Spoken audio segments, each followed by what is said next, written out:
We have just wrapped up week 7 of season 3, which was Fortified Afflicted Raging. Those affixes this week didn't feel like a huge problem, they were okay. I ended up running as many as my own keys as possible so I could make my own groups, and I just selected DPS that could dispel. I didn't invite rogues, I didn't invite warriors, I didn't invite hunters. I went with mostly hybrid DPS and ignored dispelling the affix myself when I knew that there were other things to dispel. So overall, the affixes this week were good. I wouldn't say they were fun, but they were fairly easy to play around. I started the week playing Holy Paladin for quite a few keys after some of the comments and feedback I got from week 6's video, where I got a few people recommending that I play Beacon of Virtue instead of Beacon of Faith, which I did, and I think that was the correct play. My AoE healing on my Paladin felt quite a bit better. It didn't feel great compared to other healers, but it was better than it was with just Faith, and having that reliable AoE healing was nice. However, the overall toolkit still feels very weak, and my throughput, especially outside of Virtue windows, was pretty abysmal. And that's with my throughput inside the Virtue window also not being great. Like, it felt okay, but then there was still a lot of mechanics, a lot of times where I would press Virtue and then press a cooldown like Divine Toll or Divine Plea and not top the group, which felt like omega bad. On the plus side, as far as gameplay goes, having 2 Holy Shock charges, as well as things like Veneration, Hammer of Wrath, waiting and ready to go, with Light of Dawn or Word of Glory, if I want to fit all of that inside the Virtue window, felt good gameplay wise. In the past, playing Virtue has felt like I would have to build my resources during the Virtue window, which isn't really a thing anymore.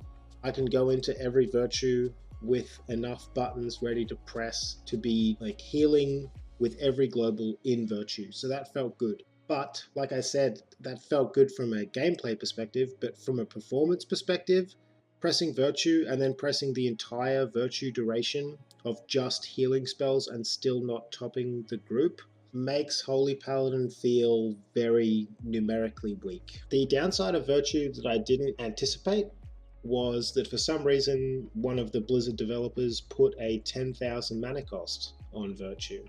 I don't really know why. This is supposed to be the alternative to Beacon of Faith, which costs no mana, but for some reason Virtue has a 10,000 mana cost. So in dungeons like Everbloom with a lot of AoE damage, Virtue felt great because I had reasonably good AoE healing, but I also went very quickly. After the Holy Paladin rework in 10.1.7, I remember in a video saying that I would have liked to have seen Blizzard bring other healers up to the Holy Paladin level rather than nerf Holy Paladins down. And I think Mistweaver, Discipline, and Resto Druid are actually kind of at that level now, but for whatever reason, since then, Holy Paladins have been nerfed by like more than 30%. I did a lot of experimental keys, which were a little scuffed this week because I was trying out Light of the Martyr. I knew it was going to be pretty bad because for, again, whatever reason, Blizzard didn't buff Light of the Martyr with the 10.2 single target healing buff changes, but I tried it anyway. I also tried Blessed Focus and Illumination and Veneration and different combinations of some of those things, but not all of those things.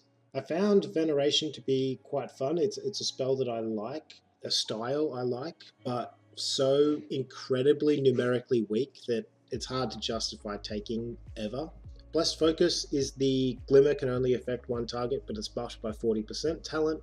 That actually felt quite good, and that's something I could see myself swapping to for some keys that require a lot of single target healing or spot healing. But it did make my AoE healing, especially outside of Virtue, feel lacking. The only so-called build that I found that works is the same one that almost everyone on the ladder is playing, which plays almost entirely around Holy Shock and Flash of Light, which feels both weak and boring, which is an unfortunate combination. If I take Blessed Focus and press my 45-second Divine Plea cooldown, I can get Glimmer of Light to hit a single target or crit it for like 150k, which is less than a Vivify hits for. So, like I said, the spec can work, but it doesn't feel very good. Blizzard have somehow backed themselves into a corner for Holy Paladin development, which is disheartening to see so soon after a rework.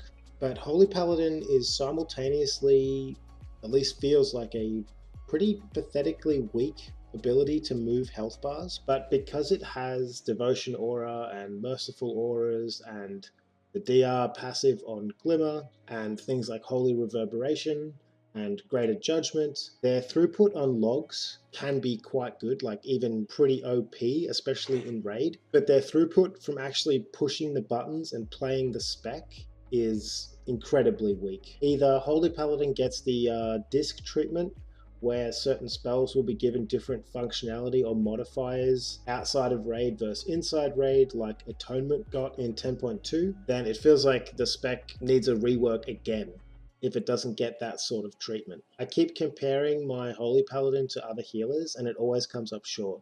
Pressing Virtue into Divine Toll or Plea, or both of those buttons with wings up and still not topping a group, feels like it's just a worse Shaylun's Gift but with more steps and a higher mana cost and more talent investment. Pressing Holy Shock feels like a worse Riptide. Pressing Light of Dawn feels like a worse version of any other AoE heal in the game. Pressing Word of Glory is somehow a resource spender that feels weaker than pretty much every other single target heal any other healer has. I'm going to be starting to at least attempt some 20s for portals on my Paladin next week, even though it's still only, I think it's 455 or 460 item level. I'm not expecting it to go particularly well, but I do know that I had absolutely no problems whatsoever getting 20s done with even less gear on Mistweaver and Resto Druid. Speaking of Resto Druid, I finally got my 4-piece and started actually playing Resto Druid this week in a kind of meaningful sense.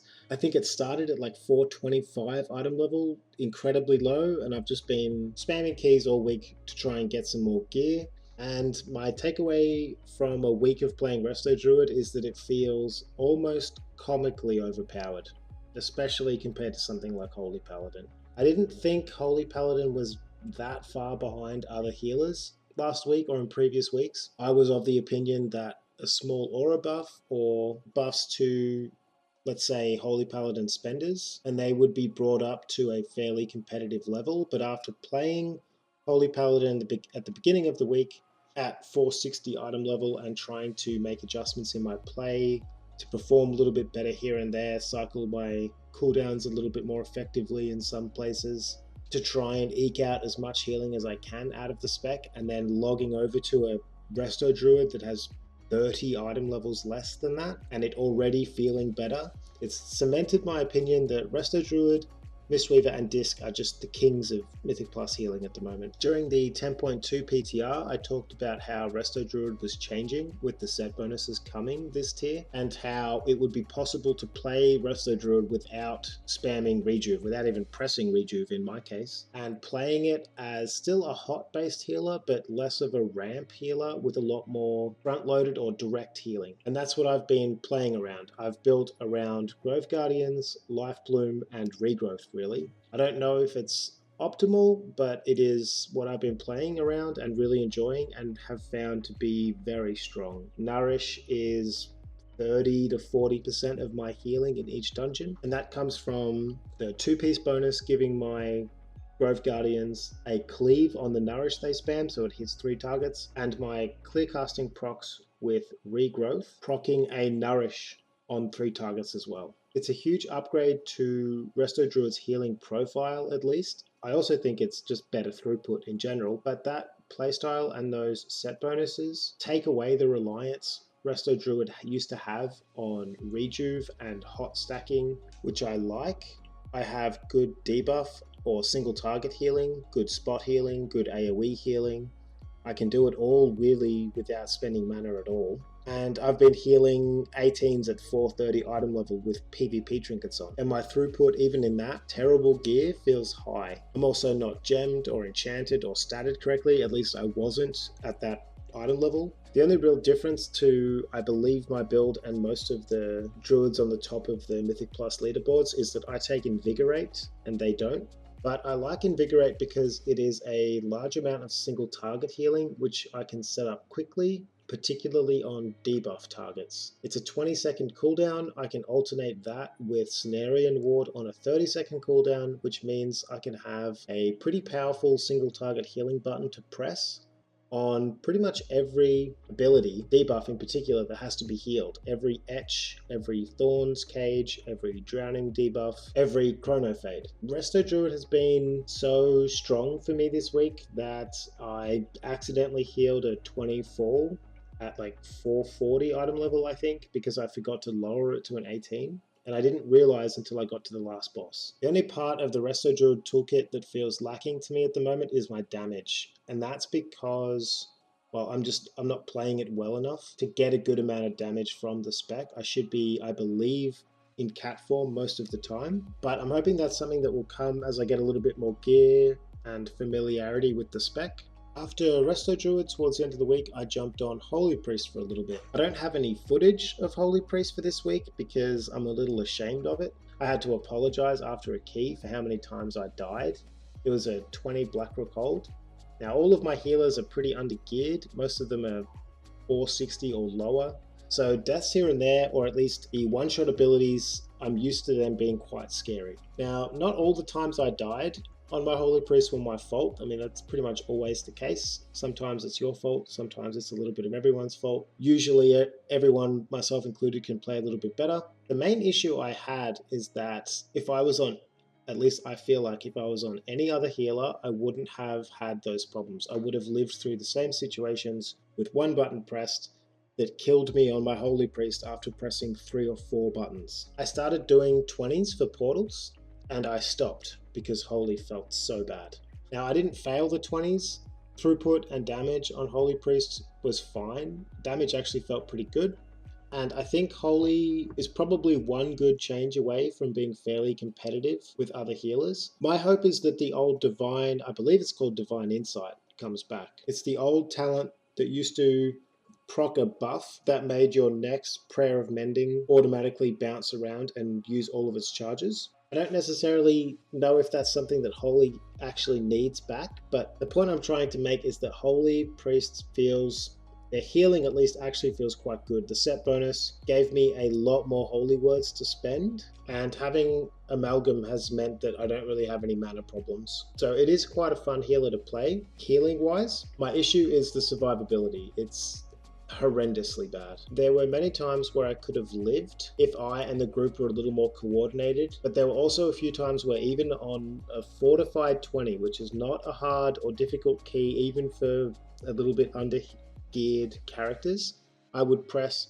Flash Heal for the 10% DR, then press Fade for another 10% DR, then Desperate Prayer, Power Word Shield myself, and still die. There were also many times where I wasn't sure if Flash Heal or Fade DRs would be enough to keep me alive, but I didn't want to press my Desperate Prayer cooldown if I didn't have to. Things like the charge on Smash Spite in a Pug in Blackrock Hold, I'm not really sure who's soaking or isn't soaking, or if I'm going to get charged or not, and not having good or reliable or consistent DRs to live through, or defensives to live through those kind of things without having to min-max or worry about every single ability that targets me feels really bad. Even on the first boss, we let one of the ads go through, so the boss had one stack. I pressed Flash Heal for the DR, Fade for the DR, Desperate Prayer, Power Word Shielded myself, and still died. Any other healer, I press one button and live through it, but I press 4 on a Holy Priest and die. Holy Priest, mobility and survivability have no right being as bad as they are for how comparatively weak the rest of their kit is. It's not like Holy Priest is the best throughput healer, or they have Lust and Battle Res, or the most damage, or the best utility in the game. Therefore, it makes sense for them to have no mobility, be slow and fragile. They just don't have any, they're not the best at anything, but their survivability and their mobility also sucks. At least Discipline Priest has 2 charges of Pain Sup, so you don't feel as bad if you have to use one of those on yourself. It also has a stronger power word shield and a 3% permanent DR through the atonement buff, while also having all of the other defensive buttons that Holy has. So for the rest of my portals, for the 20 keys, especially next week on Tyrannical, I'm not going to be touching Holy Priest at all. I'm going to do all of them on Discipline and leave Holy Priest alone. I wish it was a little bit stronger, because like I said, the damage profile of it, like how it plays with just pressing really just your Holy Fire and Divine Star on cooldown can get you a reasonable amount of damage, and your healing profile and throughput, especially with the set bonus, and if you can just spam a lot of your holy words to do most of your healing, Holy Priest feels quite fun. But like I said, just the idea of having to live through anything in a high key on Holy Priest makes me not want to play it, especially after playing Resto Druid, where I can just sit in bear form. I have bark skin, I get the nice little absorb shield from the bark skin as well, or in a Mistweaver where I have the passive magic absorb shield, or I have dampen or cocoon or fort brew, or I can just press celestial and give my entire group an absorb shield while also giving myself a defensive for things like the first boss in Blackrook Hold that I died on.